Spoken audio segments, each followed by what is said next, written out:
সম্মানিত ভিউয়ার্স, আসসালামু আলাইকুম। আশা করি সবাই ভালো আছেন। আজকে আমরা যাচ্ছি মোস্তাফিজুর রহমান স্যারের জন্য একটি মোবাইল কিনতে। আমরা যাওয়ার আগে সেলসম্যানকে ফোন দিয়েছিলাম। সেখানে গিয়ে সেলসম্যানকে বলার আগে সে আমাদের সেটটি বের করে দেখালো। আমরা যে সেটটি পছন্দ করেছিলাম সেটটির নাম হলো ইনফিনিক্স হোয়াট 50i।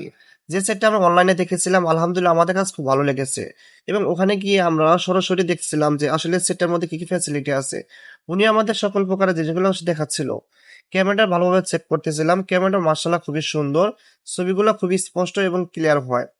এই সেটের RAM এবং ROM হলো ৬/১২৮, যা মোটামুটি আলহামদুলিল্লাহ এই বাজেটের মধ্যে ভালো। এই সেটের দাম হলো ১৩,৯৯৯ টাকা, যা আলহামদুলিল্লাহ এই বাজেট অনুযায়ী বিভিন্ন ফ্যাসিলিটিও রয়েছে। ৫,০০০ mAh এর ব্যাটারি, যা চার্জ দিলে দীর্ঘক্ষণ এটা চালানো যায় এবং দীর্ঘক্ষণ চালানোর পরে এই সেটটি গরম হয় না। এই বাজেটের সকল কোম্পানির সেটের সাথে তুলনা করার পরে দেখলাম যে এই সেটটি মোস্তাফিজের জন্য বেস্ট হবে।